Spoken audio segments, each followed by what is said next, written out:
Well, hello and welcome to the return of Ask George and the latest opportunity for you to quiz our chief correspondent, George Dobell, with me, Nick Howson, as we look forward to the India versus England Test Series. Now, we'll be producing these videos from every day of the 5 Test Series, and you can submit your questions via our social media channels at any time during the test, just using the hashtag Ask George. Now, remember, you can read all of George's exclusives from the India tour and more by subscribing to the Cricketers digital offering for just $3.99, and the link to that is in the video description. Now, George, let's just kick off by sort of having a look at. I mean, what are your general observations been from the first couple of days that you've been in Hyderabad?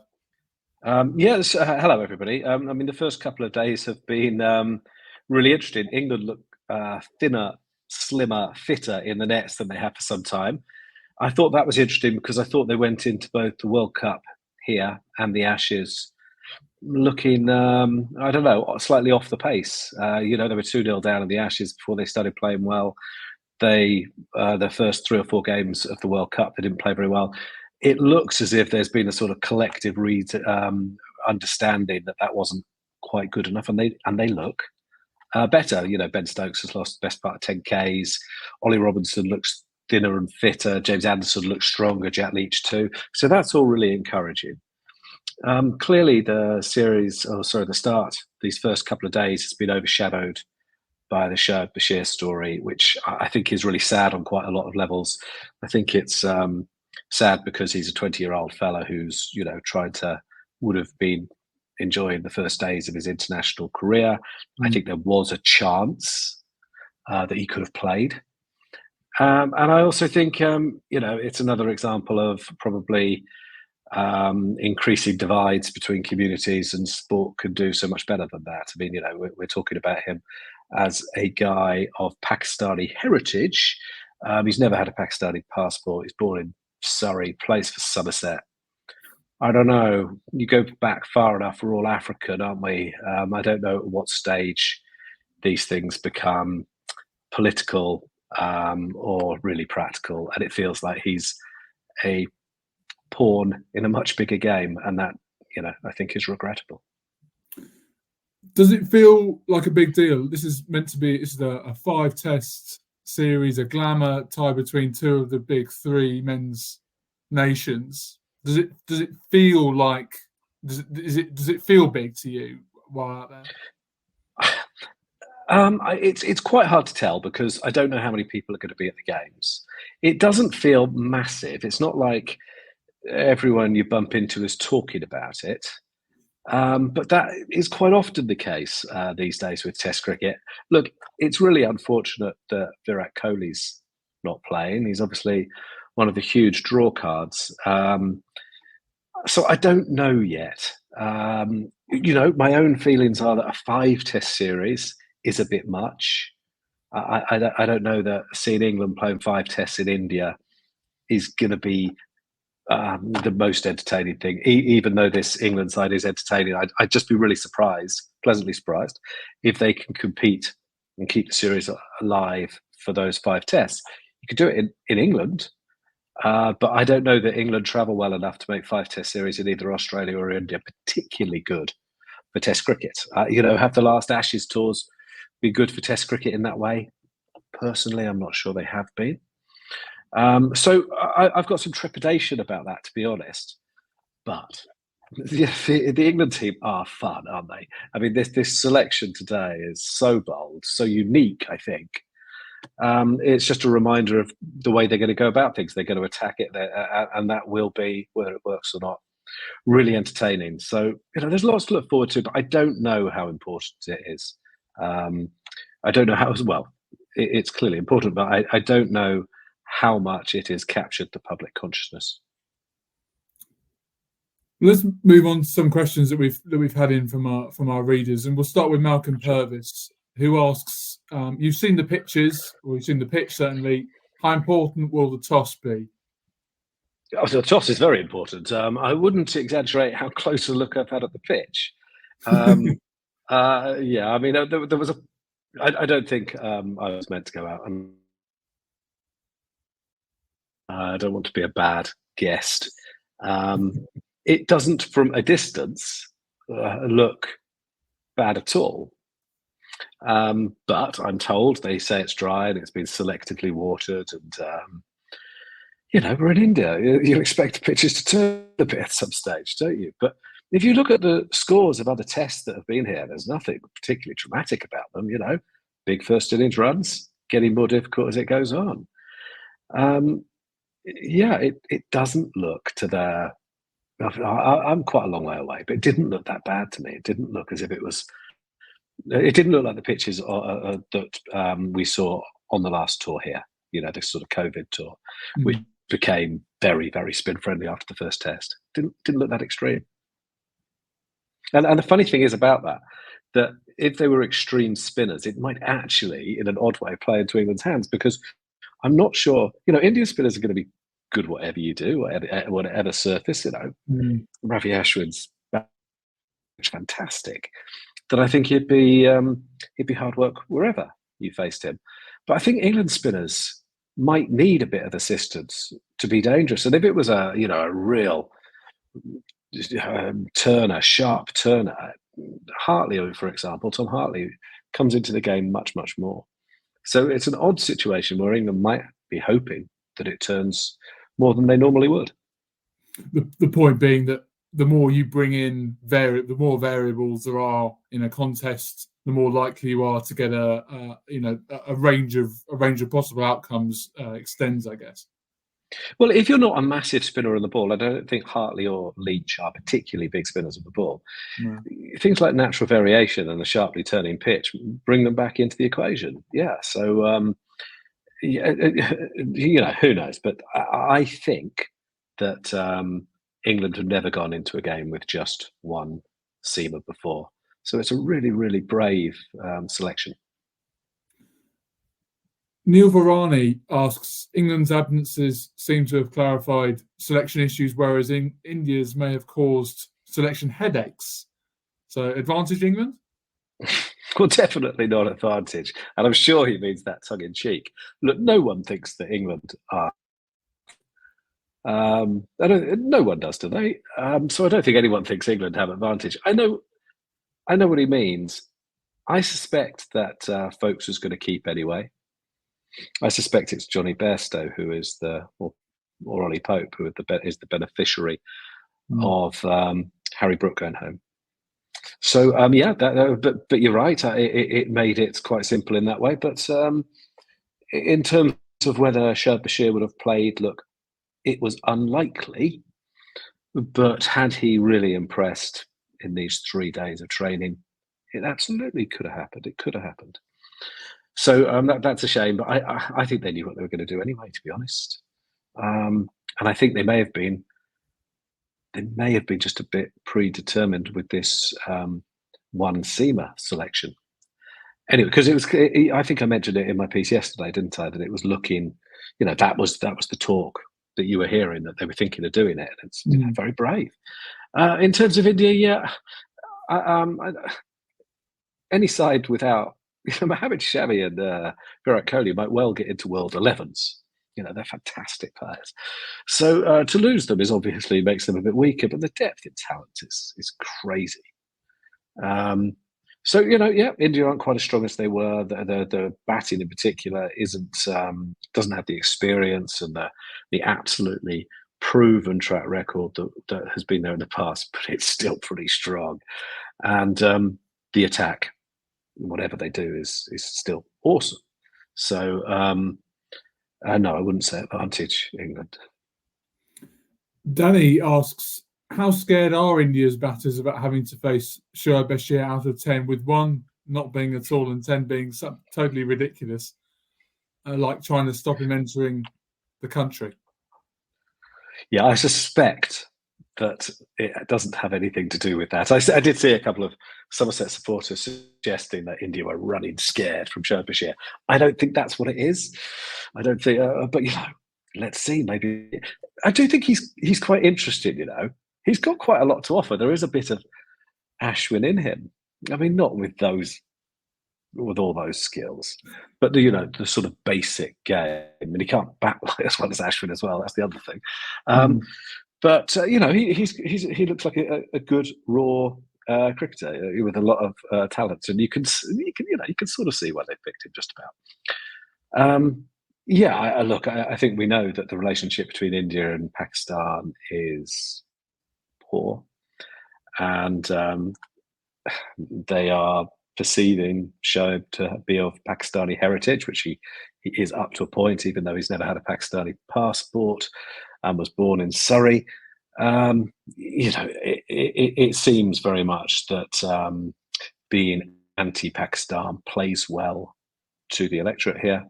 And it feels like, as I say, Shoaib is a pawn in that game. But I don't think it's okay. And I don't think we should hide away from saying that we don't think it's okay. He is basically being discriminated against because of his heritage. Now, we all know that there's, mistrust between the two nations, but he's a young British-born England player. And I don't know, I think it even says on your ticket and when you go into the ground that no discrimination will be tolerated on the grounds of religion, ethnicity, heritage, sexuality, all these things. So it should. And of course, there is an election coming up later in the year, of course. Look, it has been difficult to gain entry to India for quite a long time. But I think it's worth saying that Shoaib applied. The squad was announced on December the 11th, and they applied there or thereabouts. So it's a lot earlier than I applied. Every nation can look at incidents that have taken place in their country from people of sort of just about any religion or background, and I don't know, it feels like a hell of a stretch to have decided that there needs to be any delay with Shoaib. But of course, when you run these events, you do sort of undertake that you will help the opposition get into the country. I mean, even us in the media were lucky to receive letters of support for our visa applications from the BCCI. So you would think that the teams get these things too, and I think they should. So as I say, he's applied every bit of 6 weeks ago. All sorts of funny stuff I've seen on Twitter in particular today. You don't have to be there to. In my case, you leave your passport anyway with the authorities. It comes back in the post with a visa in it, and in my case, it took 4 or 5 days, something like that. Do you think he'll play? He definitely could, but I mean, he has lost quite an important stage at the start of the tour. I mean, I don't know. Let's see how Joe Root as the key-off spinner goes. But he could. I know he's only got 10 first-class wickets, but he's got the raw attributes they're looking for. But I don't know what the wickets are going to be like. England haven't played at some of these grounds before, and the ones that I have attended, Vizag and where else do we go after that? Rajkot were pretty traditional Indian wickets where big first innings runs were scored. So I'm not really sure what to expect. But I see how the other 3 or 4 English spinners go, because there's a lot of pressure on all of them, and I expect India's batters will probably go after them and try and put them under pressure. Hat Mallet asks, love the confidence put in the spinners, but also, is the balance right? Will they get enough overs out of Mark Wood, who can only bowl, well, he says 4 over spells, but certainly shorter spells at full tilt? How do you see the balance of the bowling attack with just that one seamer? Well, I mean, I don't know that balance is the word. It's not balanced. I mean, it's not trying to be balanced, is it? It's not trying to be.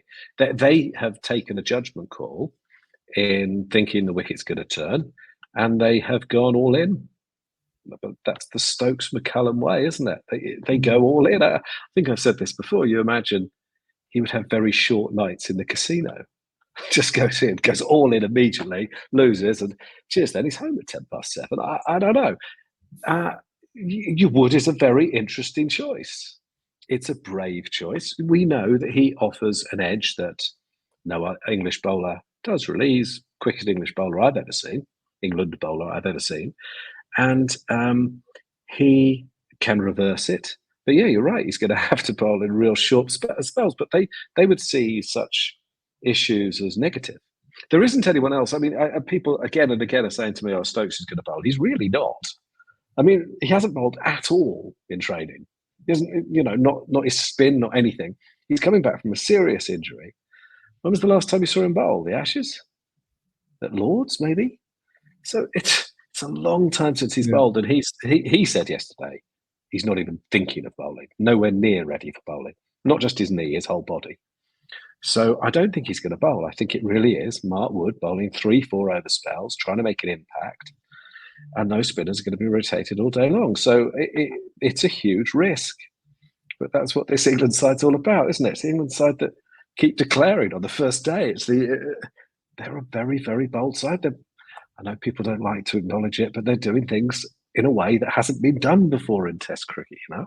They really are. And this is another example. I'll say again, I don't think England have ever gone into a Test with just one seamer before. Sure, they've gone in with one senior seamer, but there's always been someone like, I don't know, Ted Dexter, or there's Trevor Bailey, or somebody who could bowl seam as well. And there really isn't anyone. There's not even a Brook or a Trott or a Collingwood. Yeah. Who the hell else could do it? Duckett? I mean, there's no one who's going to be bowling seam. I spoke to Andrew Sampson and Andy Zaltzman today, and neither of them could find an occasion where it happened to get before either. So we really are in unprecedented territory, and hey, let's see if it works. He is a bold captain, Ben Stokes. There's no doubt about that. And whatever else, I think it will make them fun to watch. I do, and I really would have worried about this series otherwise, because 5 tests playing a sort of, I mean, look at the run rates in I think it was late 81, 82 series. They're horrendous, or even at times in 2016, was it? It wasn't cricket that I think would prove particularly attractive in this day and age. When I think we expect things to happen a bit more quickly. And, they're going to be true to that, aren't they? And this selection is absolutely true to the way they go about things. And if nothing else, it'll be fun. But whether it's going to work or not, I've just no idea. I'll say again, I don't think anyone anywhere thinks England are favourites. So you've got to be realistic with your expectations, haven't you? Personally, I think if they get to the 4th test, which is Ranchi, and the series is still alive, I think, I'm sorry, maybe that sounds very, very low aspirations, but I don't think that would be that bad. This is a historically good India side, even with those absences, yeah. And they haven't lost a series. What is it, in 16? It was 2012. They lost one, and that England win looks ever more like a miracle. And it was stuffed with good players. Panesar at his best, Swan, best spinner England have had for years. KP at his best, Cook at his best. Loads of good players. This doesn't feel like that, but they've before, that England's record in Asia of late is actually quite good. They've whitewashed Sri Lanka and whitewashed Pakistan and Pakistan. Can't beat West Indies, can they? Not that it's Asia, but you know what I mean. Or New Zealand. But a lot to play for, and I do think it'll be fun. So I'm really looking forward to it, and I hope other people are too. And just before we let you go, George, if I can push you for something resembling a prediction that you kind of flirted towards there. You say England look fitter than ever. Virat Kohli's going to miss at least the first 2 tests. How do you see that being reflected in the outcome eventually? Well, I mean, India are favourites. They're very strong favourites. As I say, if England get to the 4th test and the series is still alive, I think they'll have done pretty well. To see the pace they play at actually, in some ways, takes the draw out of the equation. But is it just conceivably possible they could rattle India? Yeah, it's conceivable. I mean, the problem is, look, in England's batting they're going to come at the bowlers. But the bowlers, yeah, Bumrah, Jadeja, Ashwin, and at some stage Mohammad Shami and co. They're quite good, aren't they? So, I would expect India to win, including this test. But England have proved me wrong before, and I'd be very, very happy to be proved wrong again.